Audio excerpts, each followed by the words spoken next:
ಆಕಾಶವಾಣಿ ಕಾನೂನು ಸೇವೆಗಳ ಪ್ರಾಧಿಕಾರದ ವಿಸ್ತೃತ ಕಾರ್ಯಗಳ ಬಗ್ಗೆ ಶಿವಮೊಗ್ಗದ ಜಿಲ್ಲಾ ಕಾನೂನು ಸೇವೆಗಳ ಪ್ರಾಧಿಕಾರದ ಸದಸ್ಯ ಕಾರ್ಯದರ್ಶಿಗಳು ಹಾಗೂ ಹಿರಿಯ ಸಿವಿಲ್ ನ್ಯಾಯಾಧೀಶರಾದ ಸಂತೋಷ್ ಎಂಎಸ್ ಅವರೊಂದಿಗೆ ಸಂದರ್ಶನ. ಸಂದರ್ಶಕರು ಎಂಕೆ ಶಿವಕುಮಾರ್. ಆತ್ಮೀಯ ಕೇಳುಗರೆ, ಇವತ್ತು ನಮ್ಮ ಜೊತೆ ಶಿವಮೊಗ್ಗದ ಜಿಲ್ಲಾ ಕಾನೂನು ಸೇವೆಗಳ ಪ್ರಾಧಿಕಾರದ ಸದಸ್ಯ ಕಾರ್ಯದರ್ಶಿಗಳು ಹಾಗೂ ಹಿರಿಯ ಸಿವಿಲ್ ನ್ಯಾಯಾಧೀಶರು ಆಗಿರತಕ್ಕಂಥ ಸಂತೋಷ್ ಎಂಎಸ್ ಅವರಿದ್ದಾರೆ. ಸರ್, ಈ ಕಾರ್ಯಕ್ರಮಕ್ಕೆ ತಮಗೆ ಆತ್ಮೀಯ ಸ್ವಾಗತ. ನಮಸ್ಕಾರ ಸರ್, ಧನ್ಯವಾದಗಳು. ಸರ್, ಇವತ್ತಿನ ಈ ಕಾರ್ಯಕ್ರಮದ ವಿಶೇಷತೆ ಏನಪ್ಪ ಅಂತ ಹೇಳಿದ್ರೆ, ನಮ್ಮ ಕೇಳುಗರಿಗೆ ನ್ಯಾಯಾಲಯಗಳು ಅಂದ ತಕ್ಷಣ ಬರೀ ಮೊಕದ್ದಮೆಗಳನ್ನು ಇತ್ಯರ್ಥಪಡಿಸೋದು ಆ ಥರದೊಂದು ಪರಿಕಲ್ಪನೆ ಇದೆ. ತಾವು ಹೇಳ್ತಾ ಇದ್ರಿ, ಇಲ್ಲ ಇತ್ತೀಚೆಗೆ ನ್ಯಾಯಾಲಯದ ಕಾರ್ಯವ್ಯಾಪ್ತಿ ತುಂಬಾ ಜಾಸ್ತಿ ಆಗ್ತಾ ಇದೆ, ಬಹಳಷ್ಟು ಹೊಸ ಹೊಸ ವ್ಯಾಪ್ತಿಗೆ ನಾವು ವಿಸ್ತರಿಸ್ಕೊಳ್ತಾ ಇದ್ದೀವಿ ಅಂತ ಹೇಳಿ. ಸೊ ಹಾಗಾಗಿ ಈ ಸಂದರ್ಭದಲ್ಲಿ ತಾವು ಹೆಚ್ಚಿನ ಮಾಹಿತಿಯನ್ನು ಮಾಡಿಕೊಡ್ಬೇಕು. ಕಾನೂನು ಸೇವೆಗಳ ಪ್ರಾಧಿಕಾರ ಅದ್ರ ಜೊತೆಗೆ ಈಗ ತಾವು ಹೇಳ್ದಂಗೆ ಹೊಸ ಹೊಸ ಕೆಲಸ ಕಾರ್ಯಕ್ಷೇತ್ರಗಳು ಯಾವ್ಯಾವುದು? ಸರ್, ಏನಾಗಿದೆ, ಮೂಲಭೂತವಾಗಿ ಕಾನೂನು ಸೇವೆಗಳ ಪ್ರಾಧಿಕಾರಗಳು ಕಾನೂನು ಅರಿವನ್ನು ಕೊಡುವಂಥದ್ದು ಜನರಿಗೆ.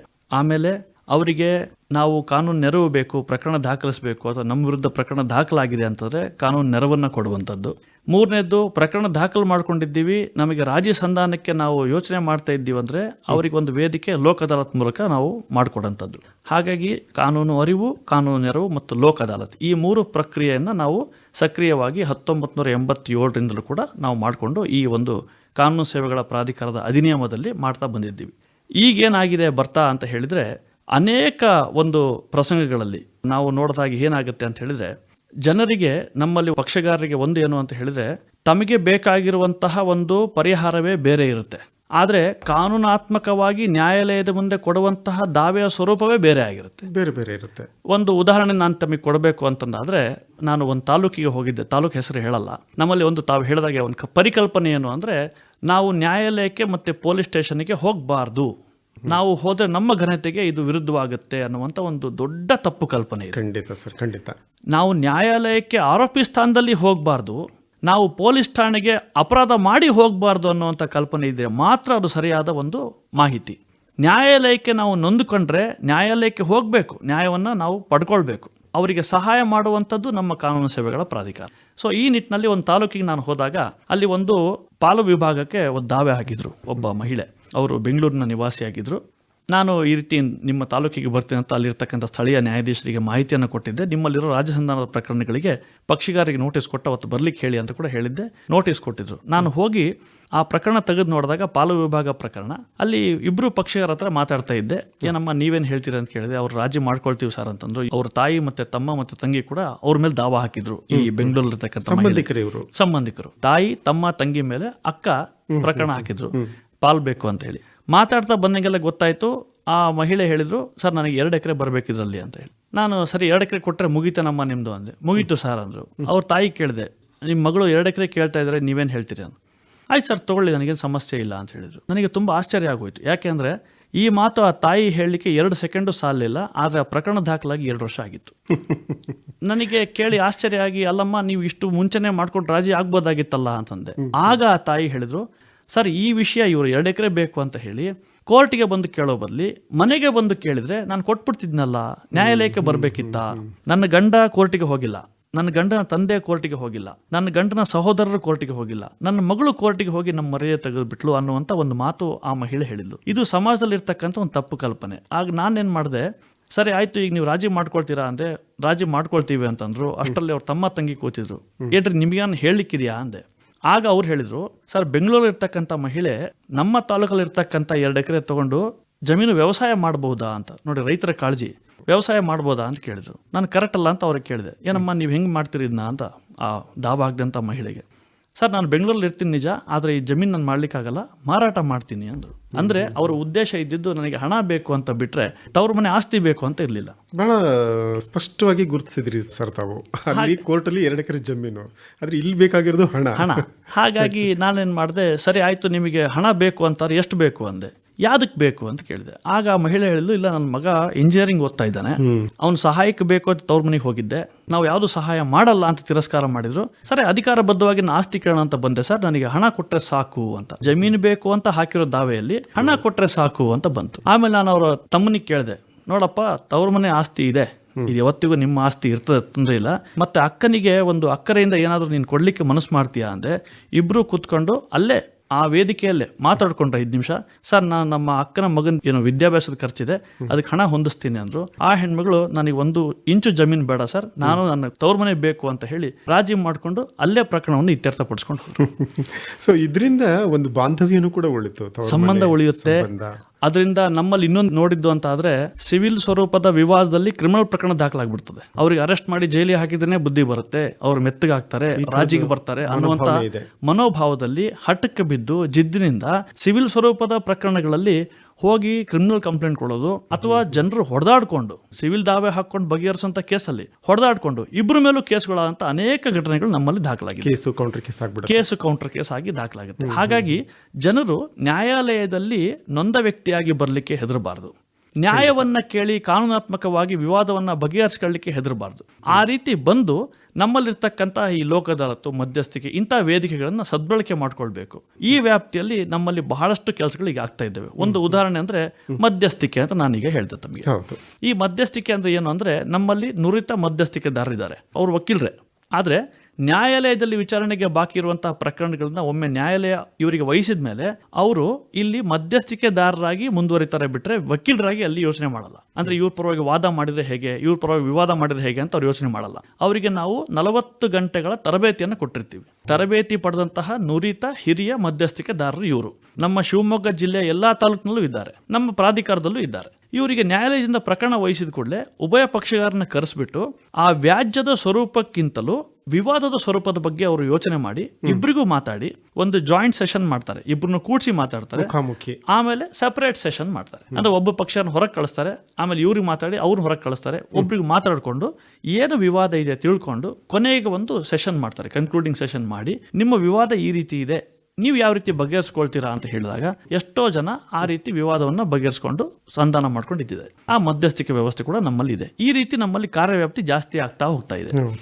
ಇದಕ್ಕೆ ಇನ್ನೊಂದು ಉದಾಹರಣೆ ನಾನು ಕೊಡಬೇಕು ಅಂತಾದ್ರೆ, ಈಗ ಗೌರವಾನ್ವಿತ ಸರ್ವೋಚ್ಚ ನ್ಯಾಯಾಲಯ ಸುಪ್ರೀಂ ಕೋರ್ಟ್ ಆಫ್ ಇಂಡಿಯಾ ಅಲ್ಲಿ ಶಿವಮೊಗ್ಗ ಜಿಲ್ಲೆಯಿಂದ 23 ಪ್ರಕರಣಗಳು ವಿಚಾರಣೆಗೆ ಬಾಕಿ ಇದ್ದಾವೆ ಮೇಲ್ಮನವಿ ಮೂಲಕ.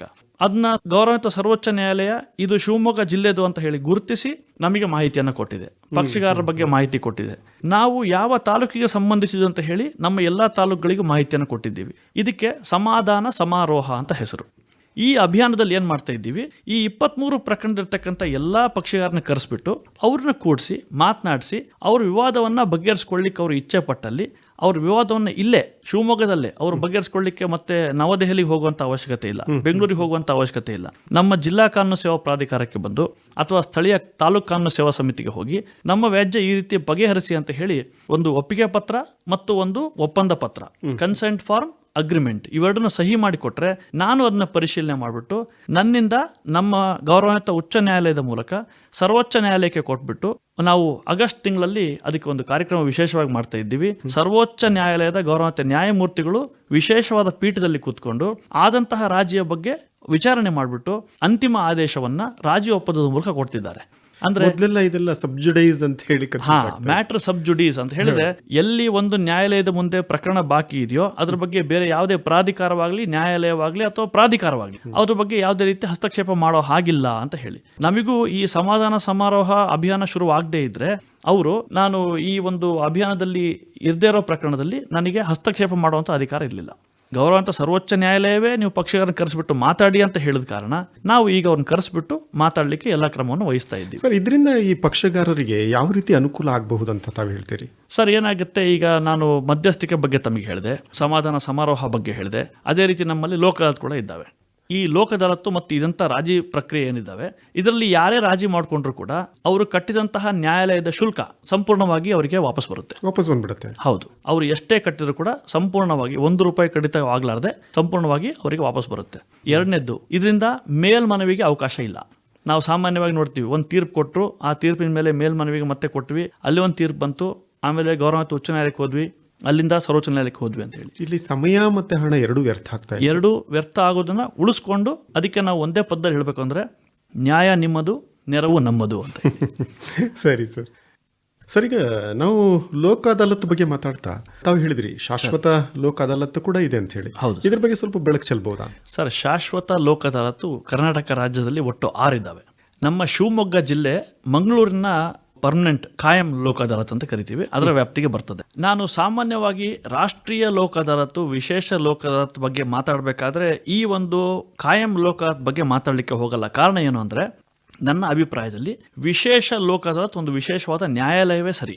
ಯಾಕೆಂದರೆ ನಮ್ಮ ರಾಷ್ಟ್ರೀಯ ಲೋಕ ಅದಾಲತಲ್ಲಾಗಲಿ ಅಥವಾ ವಿಶೇಷ ಲೋಕ ಅದಾಲತ್ನಲ್ಲಾಗಲಿ ಪ್ರಕರಣ ರಾಜಿ ಆಗದೆ ಇದ್ರೆ ಸಂಬಂಧಪಟ್ಟ ನ್ಯಾಯಾಲಯಕ್ಕೆ ಲೋಕ ಅದಾಲತ್ ಪೀಠ ಕಳಿಸ್ಕೊಡುತ್ತೆ, ಇತ್ಯರ್ಥ ಮಾಡಲ್ಲ. ಅಂದರೆ ಅಲ್ಲಿ ಇತ್ಯರ್ಥ ಮಾಡಲಿಕ್ಕೆ ಒತ್ತಾಯ ಇಲ್ಲ, ನೀವು ಒಪ್ಕೊಳ್ಳೇಬೇಕು ಅನ್ನೋಂಥ ಒತ್ತಾಯ ಎಲ್ಲೂ ಇಲ್ಲ.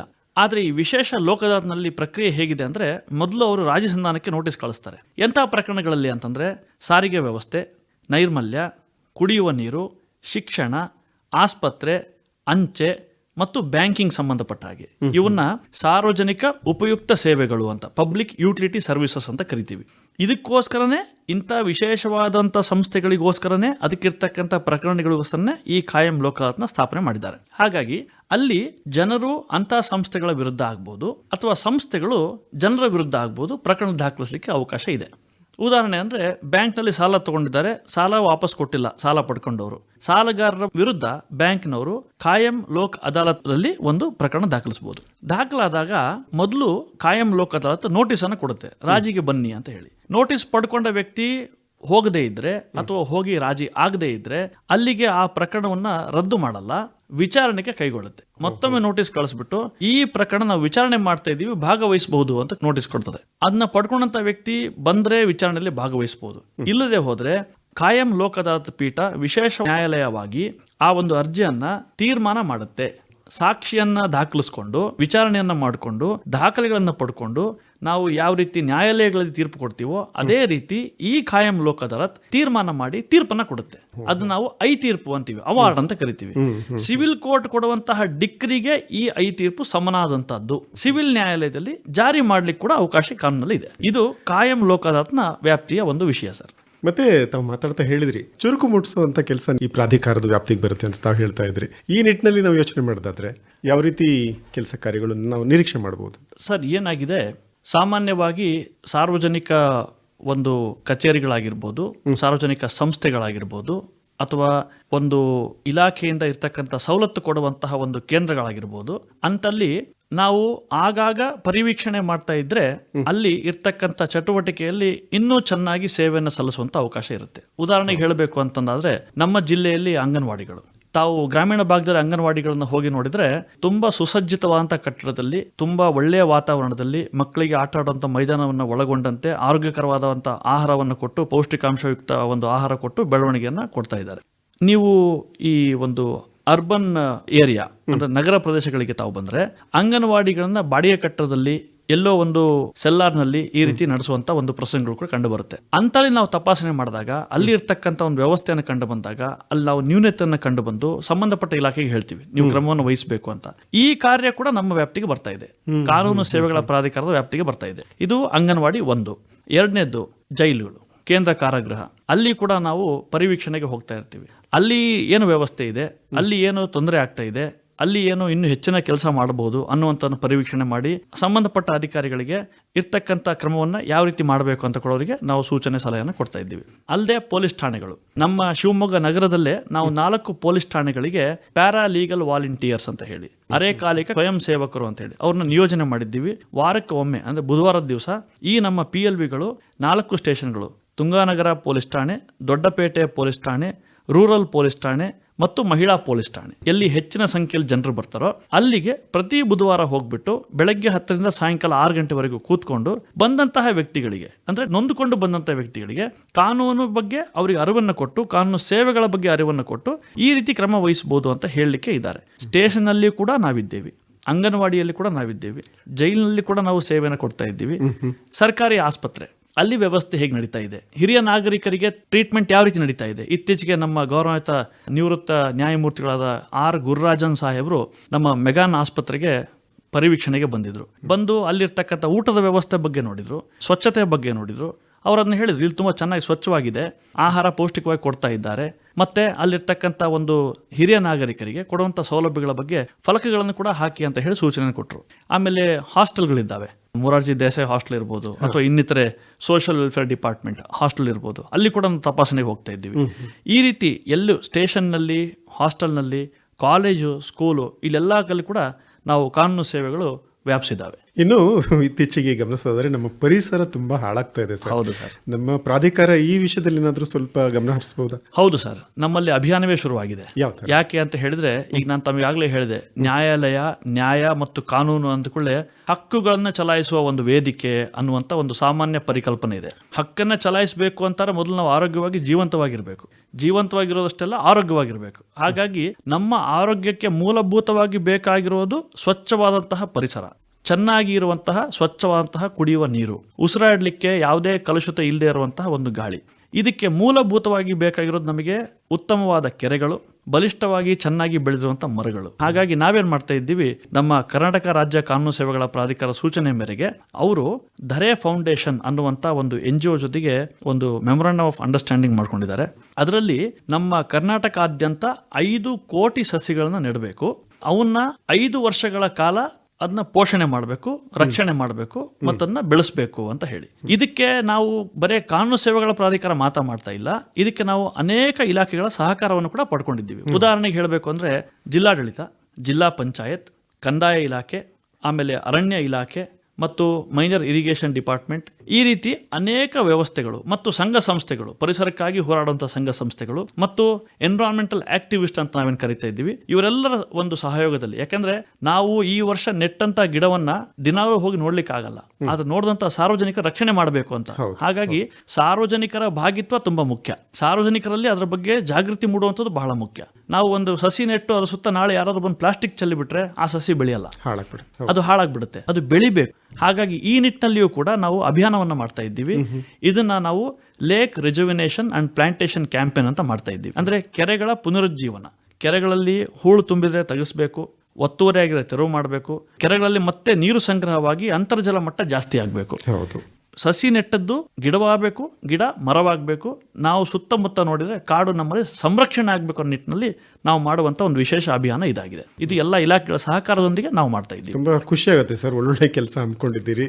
ಈಗ ಸಹಾಯವಾಣಿ ಅಂತ ಏನಾದ್ರೂ ಇದೆಯಾ? ಕೆಲವರಿಗೆ ಕೋರ್ಟಿಗೆ ಹೋಗ್ಲಿಕ್ಕೆ, ಸ್ಟೇಷನ್ಗೆ ಹೋಗ್ಲಿಕ್ಕೆ ಅಥವಾ ಲಾಯರ್ ಭೇಟಿ ಮಾಡ್ಲಿಕ್ಕೂ ಕೂಡ ಸ್ವಲ್ಪ ಹಿಂದೆ ಮುಂದೆ ನೋಡ್ತಾರೆ. ಹೌದು ಸರ್, ಅವ್ರಿಗೇನಾದ್ರೂ ಸಹಾಯವಾಣಿ ಅಂತ ಇದೆಯಾ? ಹೌದು ಸರ್, ನಮ್ಮಲ್ಲಿ ಏನಾಗಿದೆ, ಮನೆಯಲ್ಲೇ ಇದ್ಕೊಂಡು ನಮಗೆ ಕಾನೂನು ಸಲಹೆ ಬೇಕು ಅನ್ನುವಂಥವರಿಗೆ ಒಂದು ಉತ್ತರ ರಾಷ್ಟ್ರೀಯ ಕಾನೂನು ಸೇವೆಗಳ ಪ್ರಾಧಿಕಾರ ಒಂದು ಕಾನೂನು ಸಹಾಯವಾಣಿ ಅಂತ ಹೇಳಿ ಮಾಡಿದೆ. ಅದರ ಸಂಖ್ಯೆಯನ್ನು ನಾನೀಗ ಹೇಳ್ತೀನಿ. ಎಲ್ಲ ಕೇಳುಗರು ಇದನ್ನ ತಮ್ಮ ಹತ್ರ ಮೊಬೈಲ್ ಇದ್ರೆ ಮೊಬೈಲ್ನ ಅನ್ಲಾಕ್ ಮಾಡ್ಕೊಂಡ್ಬಿಟ್ಟು ಈ ನಂಬರ್ನ ಅದರಲ್ಲಿ ನೋಂದಣಿ ಮಾಡ್ಕೊಳ್ಳಿ.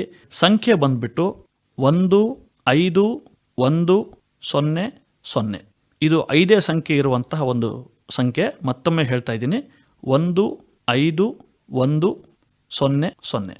ಇದಕ್ಕೆ ಯಾರಾದರೂ ಕರೆ ಮಾಡಿದ್ರೆ ಸರ್, ಮೊದಲು ಅದು ಕೇಳುವಂಥದ್ದು ನೀವು ಯಾವ ಭಾಷೆಯಲ್ಲಿ ಮಾತಾಡ್ತೀರಿ ಅಂತ ಹೇಳಿ. ನಾವು ಕನ್ನಡ ಅಂತ ಬಾಯಿಂದ ಹೇಳಿದ್ರೆ ಸಾಕು, ಯಾವುದೇ ಬಟನ್ ಒತ್ತುವಂತ ಅವಶ್ಯಕತೆ ಇಲ್ಲ. ಕನ್ನಡಕ್ಕೆ 1 ಒತ್ತಿ 2 ಒತ್ತಿ ಯಾವುದು ಇಲ್ಲ, ಕನ್ನಡ ಅಂತ ಹೇಳಬೇಕು. ಕನ್ನಡ ಅಂತ ಹೇಳಿದ ಕೂಡಲೇ ಅದು ಕೇಳುತ್ತೆ, ನಿಮ್ಮ ರಾಜ್ಯ ಯಾವುದು? ನಮ್ಮ ರಾಜ್ಯ ಕರ್ನಾಟಕ. ನಿಮ್ಮ ಜಿಲ್ಲೆ ಯಾವುದು? ನಮ್ಮ ಜಿಲ್ಲೆ ಶಿವಮೊಗ್ಗ.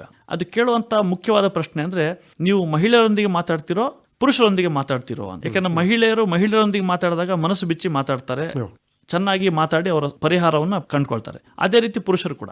ಹಾಗಾಗಿ ನಮ್ಮ ಪ್ರಾಧಿಕಾರದಲ್ಲಿ ಸೇವೆ ಸಲ್ಲಿಸ್ತಕ್ಕಂಥ 2 ಪ್ಯಾನಲ್ ವಕೀಲರು, ಒಬ್ರು ಮಹಿಳಾ ವಕೀಲರು, ಒಬ್ರು ಪುರುಷ ವಕೀಲರ ಮೊಬೈಲ್ ನಂಬರ್ನ ಈ ನಂಬರಿಗೆ ಲಿಂಕ್ ಮಾಡಿದ್ದೀವಿ. ಈ ನಂಬರ್ಗೆ ಅವ್ರು ಫೋನ್ ಮಾಡಿದ್ರೆ ಅವರ ಮೊಬೈಲ್ಗೆ ಕರೆ ಹೋಗುತ್ತೆ. ಅವರ ಮೊಬೈಲ್ ಕರೆನ ಸ್ವೀಕಾರ ಮಾಡಿ ಅವರ ಇರ್ತಕ್ಕಂಥ ಒಂದು ಸಂಕಷ್ಟಕ್ಕೆ ಪರಿಹಾರವನ್ನ ಕಾನೂನಾತ್ಮಕವಾಗಿ ಸೂಚಿಸ್ತಾರೆ. ಹಾಗಾಗಿ ಮನೆಯಲ್ಲೇ ಇದ್ದುಕೊಂಡು ತಮ್ಮ ಮನೆಯಿಂದಲೇ 1510ಗೆ ಕರೆ ಮಾಡಿ ಕಾನೂನು ಸಲಹೆಯನ್ನು ಪಡ್ಕೊಳ್ಳುವಂತ ಸಹಾಯವಾಣಿ ವ್ಯವಸ್ಥೆ ನಮ್ಮಲ್ಲಿ ಇದೆ. ಮತ್ತೆ ತಾವು ಮಾತಾಡ್ತಾ ಹೇಳಿದ್ರಿ ಇನ್ನೊಂದವರಿಗೆ ಪರಿಹಾರ ವಿತರಣೆ ಅಂತ ಹೇಳಿ. ಹೌದು ಸರ್, ಇದ್ರ ಬಗ್ಗೆ ಸ್ವಲ್ಪ ಹೇಳ್ಬೋದಾ ಸರ್? ಏನಾಗಿದೆ, ನಮ್ಮಲ್ಲಿ 2011ರಲ್ಲಿ ಕರ್ನಾಟಕದಲ್ಲಿ ನೊಂದವರಿಗೆ ಪರಿಹಾರ ಯೋಜನೆ ಅಂತ ಜಾರಿಗೆ ಬಂತು. ಅದು 2012ಕ್ಕೆ ಜಾರಿಗೆ ಬಂತು. ಇದರ ಅಡಿಯಲ್ಲಿ ಎಲ್ಲಾ ಜಿಲ್ಲಾ ಕಾನೂನು ಸೇವೆಗಳ ಪ್ರಾಧಿಕಾರದಲ್ಲಿ ಗೌರವಾನ್ವಿತ ಅಧ್ಯಕ್ಷರು ಅಂದ್ರೆ ಪ್ರಧಾನ ಜಿಲ್ಲಾ ಹಾಗೂ ಸತ್ರ ನ್ಯಾಯಾಧೀಶರ ಅಧ್ಯಕ್ಷತೆಯಲ್ಲಿ ನಾನು ಕೂಡ ಅಂದ್ರೆ ಒಬ್ಬ ಸದಸ್ಯ ಕಾರ್ಯದರ್ಶಿ ಕೂಡ ಒಬ್ಬ ಸದಸ್ಯರಾಗಿದ್ದಾರೆ. ಜೊತೆಗೆ ಇನ್ನೊಬ್ಬರು ಸದಸ್ಯರು ಅವರು ವಕೀಲರಾಗಿರ್ಬೋದು ಅಥವಾ ನಿವೃತ್ತ ನ್ಯಾಯಾಧೀಶರಾಗಿರ್ಬೋದು. ಈ ತ್ರಿಸದಸ್ಯ ಪೀಠ ಇದೆ. ನಾವು ಈ ನೊಂದವರ ಪರಿಹಾರ ಯೋಜನೆ ಅಡಿಯಲ್ಲಿ 2 ರೀತಿ ಅರ್ಜಿಗಳನ್ನು ಸ್ವೀಕರಿಸ್ತೀವಿ. ಒಂದು, ನ್ಯಾಯಾಲಯ ಅಂತಿಮ ಆದೇಶ ಕೊಡುತ್ತೆ ಕ್ರಿಮಿನಲ್ ಪ್ರಕರಣಗಳಲ್ಲಿ, ಈ ಒಂದು ಪ್ರಕರಣದಲ್ಲಿ ಇಂತಹ ವ್ಯಕ್ತಿ ನೊಂದ್ಕೊಂಡಿದ್ದಾರೆ, ಹಾಗಾಗಿ ಅವರಿಗೆ ಪರಿಹಾರವನ್ನು ವಿತರಣೆ ಮಾಡಿ ಅಂತ ಹೇಳಿ ಅವರು ಶಿಫಾರಸನ್ನು ಮಾಡ್ತಾರೆ, ರೆಕಮೆಂಡೇಶನ್ ಮಾಡ್ತಾರೆ. ಅದನ್ನ ಪಡ್ಕೊಂಡು ನಾವು ನಮ್ಮಲ್ಲಿ VCS case, victim compensation case ಅಂತ ಪ್ರಕರಣ ದಾಖಲು ಮಾಡಿಕೊಂಡು ಅಲ್ಲಿ ಇರ್ತಕ್ಕಂಥ ಕಡತದ ಎಲ್ಲಾ ದಾಖಲೆಗಳನ್ನು ತರಿಸ್ಕೊಂಡು ಪರಿಶೀಲನೆ ಮಾಡಿ ನೊಂದ ವ್ಯಕ್ತಿಯನ್ನು ಕರೆಸ್ಕೊಂಡು ಹೇಳಿಕೆಯನ್ನ ನಾವು ದಾಖಲು ಮಾಡಿಕೊಂಡು ಈ ಒಂದು ಸಮಿತಿಯಲ್ಲಿ ಏನು ವಿಕ್ಟಿಮ್ ಕಾಂಪನ್ಸೇಷನ್ ಸಮಿತಿ ಅಂತ ಏನಿದೆ ಗೌರವಾನ್ವಿತ ಪ್ರಧಾನ ಜಿಲ್ಲಾ ನ್ಯಾಯಾಧೀಶರ ಅಧ್ಯಕ್ಷತೆಯಲ್ಲಿ ಪರಿಶೀಲನೆ ಮಾಡಿ ನಾವು ಕೂಡ ಶಿಫಾರಸು ಮಾಡ್ತೀವಿ. ಅದಕ್ಕೆ ಮಾರ್ಗಸೂಚಿ ಇದ್ದಾವೆ ಸರ್ಕಾರದಲ್ಲಿ, ಈ ರೀತಿ ಅಪರಾಧವಾಗಿದ್ರೆ ಇಷ್ಟು ಅಮೌಂಟ್ ಕೊಡಬೇಕು ಅಂತ ಹೇಳಿ. ಆ ರೀತಿ ನಾವು ಆ ಮೊತ್ತವನ್ನ ಪರಿಗಣಿಸಿ ರೆಕಮೆಂಡೇಶನ್ ಮಾಡಿ ಕರ್ನಾಟಕ ರಾಜ್ಯ ಕಾನೂನು ಸೇವಾ ಪ್ರಾಧಿಕಾರಕ್ಕೆ ಕಳಿಸ್ಕೊಡ್ತೀವಿ. ಅವರು ಅಲ್ಲಿ ಮತ್ತೆ ಪುನರ್ ಪರಿಶೀಲನೆ ಮಾಡಿಬಿಟ್ಟು ಸರ್ಕಾರದಿಂದ ಅದಕ್ಕೋಸ್ಕರ ಹಣವನ್ನ ಬಿಡುಗಡೆ ಮಾಡ್ತಾರೆ. ಕಾಲಕ್ಕೆ ಬಿಡುಗಡೆ ಮಾಡುವಂತ ಹಣವನ್ನ ಅವರು ಇಂತಿಂತ ಪ್ರಕರಣ ಇಷ್ಟು ಅಂತ ಹೇಳಿ ನಮ್ಮ ಖಾತೆಗೆ ಹಾಕಿ ನಮಗೆ ಪತ್ರವನ್ನ ಬರೀತಾರೆ. ನಾವು ನೊಂದಂತ ವ್ಯಕ್ತಿಗೆ ಕರೆಸ್ಕೊಂಡು ಅವರಿಗೆ ಚೆಕ್ ಮೂಲಕ ವಿತರಣೆ ಮಾಡ್ತಾ ಇದ್ದೀವಿ. ಇದು ನೊಂದವರಿಗೆ ಪರಿಹಾರ ಯೋಜನೆ. ಇದಕ್ಕೆ ಕೆಲವು ಷರತ್ತುಗಳಿದ್ದಾವೆ. ಏನು ಷರತ್ತು ಅಂತ ಹೇಳಿದ್ರೆ, ಅಪರಾಧವಾದ 48 ಗಂಟೆಯೊಳಗೆ ಆ ನೊಂದ ವ್ಯಕ್ತಿ ಠಾಣೆಗೆ ಹೋಗಿ ದೂರನ್ನು ಕೊಟ್ಟಿರಬೇಕು. 48 ಗಂಟೆ? ಹೌದು, ಅಷ್ಟಲ್ಲಿ ಅವರು ದೂರನ್ನು ಕೊಟ್ಟಿರಬೇಕು. ಅಂದ್ರೆ ಅಪರಾಧನ ಮುಚ್ಚಿಡಬಾರ್ದು ನೊಂದ ವ್ಯಕ್ತಿ ಅಂತ ಒಂದು ಉದ್ದೇಶ. ಎರಡನೇದು, ಪೊಲೀಸರು ಬಂದು ತನಿಖೆ ಮಾಡಬೇಕಾದ್ರೆ ಪೊಲೀಸರಿಗೆ ಎಲ್ಲ ಮಾಹಿತಿಯನ್ನು ಕೊಟ್ಟು ಎಲ್ಲ ರೀತಿಯ ಸಹಕಾರವನ್ನು ಈ ವ್ಯಕ್ತಿ ಕೊಟ್ಟಿರಬೇಕು. ನಾನು ಸಹಕಾರ ಕೊಡಲ್ಲ ಪೊಲೀಸರಿಗೆ, ನಾನು ಆರೋಪಿಗೆ ಸಹಾಯ ಮಾಡ್ತೀನಿ ಅಂದ್ರೆ ಅವರು ಅನರ್ಹ ವ್ಯಕ್ತಿ. ಇದು ಆದಮೇಲೆ ನ್ಯಾಯಾಲಯಕ್ಕೆ ಬರ್ತಾರೆ. ನ್ಯಾಯಾಲಯಕ್ಕೆ ಬಂದಾಗ ಅಭಿಯೋಜನೆಗೆ ಪೂರಕವಾಗಿಯೇ ಸಾಕ್ಷ್ಯವನ್ನು ನುಡಿಬೇಕು. ನ್ಯಾಯಾಲಯಕ್ಕೆ ಬಂದು ನನಗೆ ಗೊತ್ತಿಲ್ಲ, ನಾನು ಕೇಳಿಲ್ಲ, ನಾನು ನೋಡಿಲ್ಲ, ಆದರೆ ನನಗೆ ಪರಿಹಾರ ಕೊಡಿ ಅಂದರೆ ಅವರು ಅನರ್ಹ ವ್ಯಕ್ತಿ, ಅವ್ರಿಗೆ ನಾವು ಪರಿಹಾರ ಕೊಡಲ್ಲ. ಏನು ಅಂತಿಮ ವರದಿಯಲ್ಲಿ ಪೊಲೀಸರು ಹಾಕಿದ್ದಾರೋ, ಏನು ಅವರು ತನಿಖೆಯನ್ನು ಇವರು ಉಪಸ್ಥಿತಿಯಲ್ಲಿ ಮಾಡಿದ್ದಾರೋ ಅದಕ್ಕೆ ಪೂರಕವಾಗಿ ನ್ಯಾಯಾಲಯದ ಮುಂದೆ ಅವರು ಸಾಕ್ಷಿ ನುಡಿಬೇಕು. ಆದರೆ ಆ ಪ್ರಕರಣ ಆರೋಪಿಗೆ ಶಿಕ್ಷೆಯನ್ನು ಕೊಡಲೇಬೇಕು ನ್ಯಾಯಾಲಯ ಅನ್ನುವಂಥ ನಿರ್ಬಂಧ ಯಾವುದೂ ಇಲ್ಲ. ಈ ವ್ಯಕ್ತಿ ತನ್ನ ಒಂದು ಸ್ಥಿತಿಗೆ ಸಂಬಂಧಪಟ್ಟ ಹಾಗೆ ಸರಿಯಾಗಿ ಸಾಕ್ಷ್ಯವನ್ನು ನೋಡಿದ್ರೆ ಸಾಕು. ಅದು ಆರೋಪಿ ಖುಲಾಸೆ ಆದರೂ ಅಡ್ಡಿ ಇಲ್ಲ, ಶಿಕ್ಷೆ ಆದರೂ ಅಡ್ಡಿ ಇಲ್ಲ. ನಾವು ಸರ್ಕಾರಿ ಮಾರ್ಗಸೂಚಿ ಅನುಸಾರವಾಗಿ ಅವರಿಗೆ ಶಿಫಾರಸನ್ನು ಮಾಡುವಂಥದ್ದಿದೆ. ಶಿಫಾರಸು ಆಗಿಲ್ಲ ನ್ಯಾಯಾಲಯದಿಂದ ಏನು ಮಾಡಬೇಕು ಅಂದರೆ, ನೊಂದಂತಹ ವ್ಯಕ್ತಿ ನೇರವಾಗಿ ನಮ್ಮ ಪ್ರಾಧಿಕಾರಕ್ಕೆ ಅರ್ಜಿಯನ್ನು ಕೊಡ್ಬೋದು. ಅದಕ್ಕೆ ನಮೂನೆ ಇದೆ, ಅದು ನಮ್ಮ ಪ್ರಾಧಿಕಾರದಲ್ಲಿ ಸಿಗುತ್ತೆ.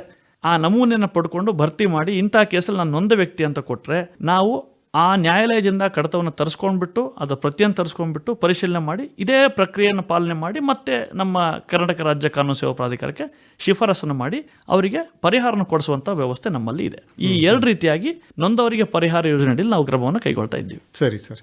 ಇನ್ನು ನಮ್ಮ ದೇಶದ ಅವಿಭಾಜ್ಯ ಅಂಗ ಅಂತ ಹೇಳಿದ್ರೆ ಮಾಜಿ ಯೋಧರು, ಅವರು ಕೂಡ ಸಾಕಷ್ಟು ಸಮಸ್ಯೆಗಳನ್ನು ಎದುರಿಸ್ತಾ ಇರ್ತಾರೆ. ಹೌದು ಸರ್. ಈ ತಮ್ಮ ಪ್ರಾಧಿಕಾರದ ಸೇವಾ ವ್ಯಾಪ್ತಿನಲ್ಲಿ ಅವರಿಗೇನಾದರೂ ವಿಶೇಷವಾಗಿ ಇದೆ ಸರ್. ಯಾಕೆ ಅಂತ ಹೇಳಿದ್ರೆ, ತಾವು ಹೇಳಿದ ಹಾಗೆ ಸ್ವಾತಂತ್ರ್ಯವನ್ನು ನಾವು ಒಳಗಿರೋರು ಎಷ್ಟು ಈಗ ಅನುಭವಿಸ್ತಾ ಇದ್ದೀವೋ ಅದರ ರಕ್ಷಣೆಯನ್ನ ಗಡಿಯಲ್ಲಿ ಅವರು ಮಾಡ್ತಾ ಇದ್ದಾರೆ. ಆ ಕಾರಣಕ್ಕಾಗಿ ನಾವು ನೆಮ್ಮದಿಯಿಂದ ಶಾಂತಿಯಿಂದ ಇಲ್ಲಿ ವಾಸ ಮಾಡ್ತಾ ಇದ್ದೀವಿ. ಹಾಗಾಗಿ ಇವರಿಗೆ ನಾಲ್ಸಾ ವೀರ್ ಪರಿವಾರ್ ಸಹಾಯತಾ ಯೋಜನಾ, ಇದರ ಅಡಿಯಲ್ಲಿ ನಾವು ವಿಶೇಷವಾದ ಯೋಜನೆಯನ್ನ ರಾಷ್ಟ್ರೀಯ ಕಾನೂನು ಸೇವೆಗಳ ಪ್ರಾಧಿಕಾರ ಜಾರಿಗೆ ತಂದಿದೆ. ಏನು ಅಂತ ಹೇಳಿದ್ರೆ, ನಮ್ಮಲ್ಲಿ ಶಿವಮೊಗ್ಗದಲ್ಲಿ ಜಿಲ್ಲಾ ಸೈನಿಕ್ ಬೋರ್ಡ್ ಅಂತ ಇದೆ. ಇಂಥ ಸೈನಿಕ್ ಬೋರ್ಡ್ಗಳು ಕರ್ನಾಟಕ ರಾಜ್ಯದಲ್ಲಿ 16 ಕಡೆ ಇದ್ದಾವೆ.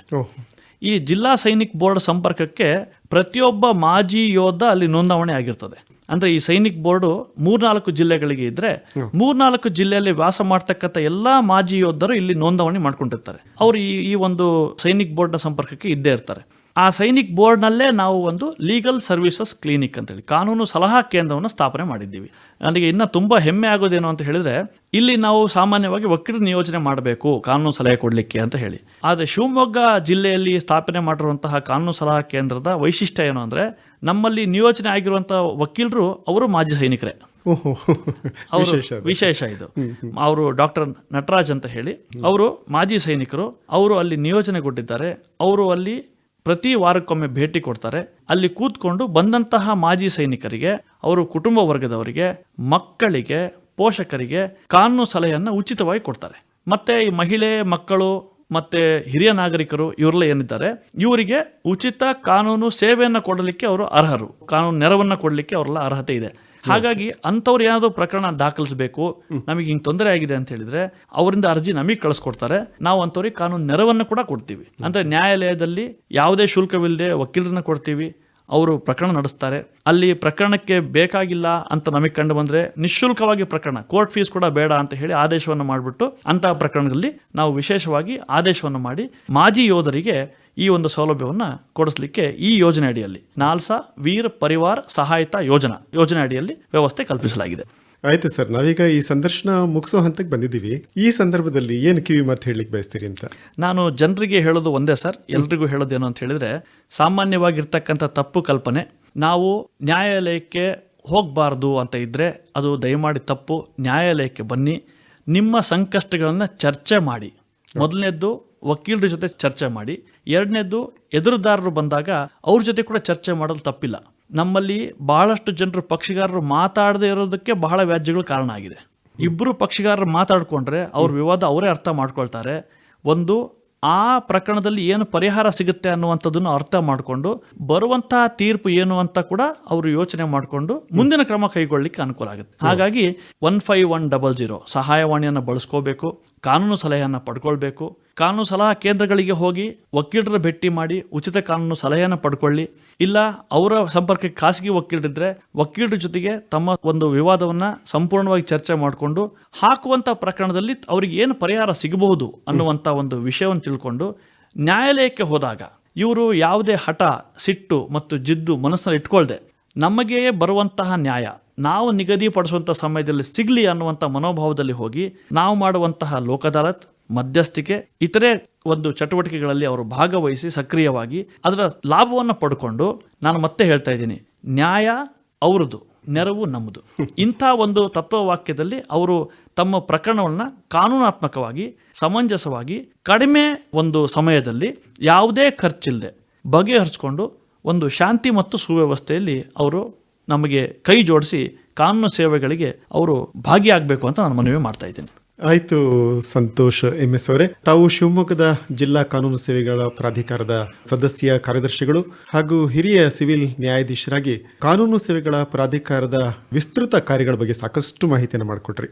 ಹಾಗಾಗಿ ನಮ್ಮೆಲ್ಲ ಕೇಳುಗರ ಪರವಾಗಿ ತಮಗೆ ತುಂಬು ಹೃದಯದ ಧನ್ಯವಾದಗಳು. ನಮಸ್ಕಾರ. ನಮಸ್ಕಾರ ಸರ್, ಧನ್ಯವಾದಗಳು. ಇದುವರೆಗೂ ಕಾನೂನು ಸೇವೆಗಳ ಪ್ರಾಧಿಕಾರದ ವಿಸ್ತೃತ ಕಾರ್ಯಗಳ ಬಗ್ಗೆ ಶಿವಮೊಗ್ಗದ ಜಿಲ್ಲಾ ಕಾನೂನು ಸೇವೆಗಳ ಪ್ರಾಧಿಕಾರದ ಸದಸ್ಯ ಕಾರ್ಯದರ್ಶಿಗಳು ಹಾಗೂ ಹಿರಿಯ ಸಿವಿಲ್ ನ್ಯಾಯಾಧೀಶರಾದ ಸಂತೋಷ್ MS ಅವರೊಂದಿಗೆ ಸಂದರ್ಶನವನ್ನ ಕೇಳಿದಿರಿ. ಇದುವರೆಗೂ ಇವರನ್ನ ಸಂದರ್ಶಿಸಿದವರು MK ಶಿವಕುಮಾರ್. ಕಾರ್ಯಕ್ರಮ ಆಕಾಶವಾಣಿ ಭದ್ರಾವತಿ ಕೇಂದ್ರದಿಂದ ಪ್ರಸಾರವಾಯಿತು.